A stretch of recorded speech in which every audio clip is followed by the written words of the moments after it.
Tom Clancy of space. Except Hadfield has been there.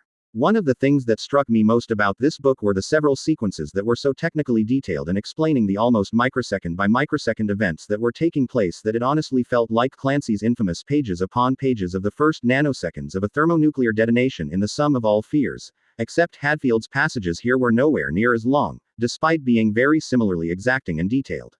Outside of these passages, what we get here is a seeming conclusion to an alt-history trilogy based in and around the time of the Apollo missions, here specifically the Apollo-Soyuz mission. Using his experiences as everything from a fighter test pilot to NASA liaison at the Roscosmos HQ to being commander of the International Space Station, all detailed in his excellent memoir An Astronaut's Guide to Earth, Hadfield brings the reader into low Earth orbit as only an astronaut who has been there, and been there several times, can. The launch sequences rattle and jostle with real power as though you yourself are there in the capsule awaiting ignition of the then most powerful rocket humanity had ever built. One controlled by a fraction of the computing power, and in particular a fraction of the lines of code, of whatever device you're reading this review on. Pick your favorite movie showing such a sequence, and here Hadfield has its literary equal if not better. The precise details of NASA and Roscosmos procedures, even technically in the era before Hadfield actually joined NASA, are here, at least at the public or at minimum now outdated levels.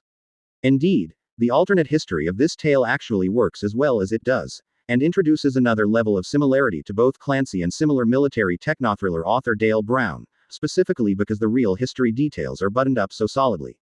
Hadfield is able to create a world so similar to our own that it feels just as real, even as certain elements play out seemingly as they only ever do in action books of various forms.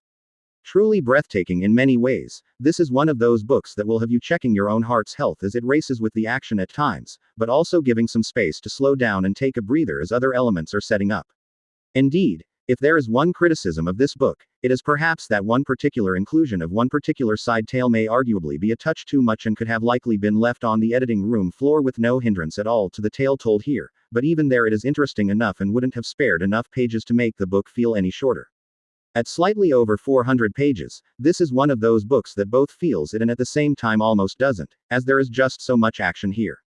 Indeed, we get well into the 90% range of this text before the final moments of the action, and yet the conclusion doesn't feel rushed at all.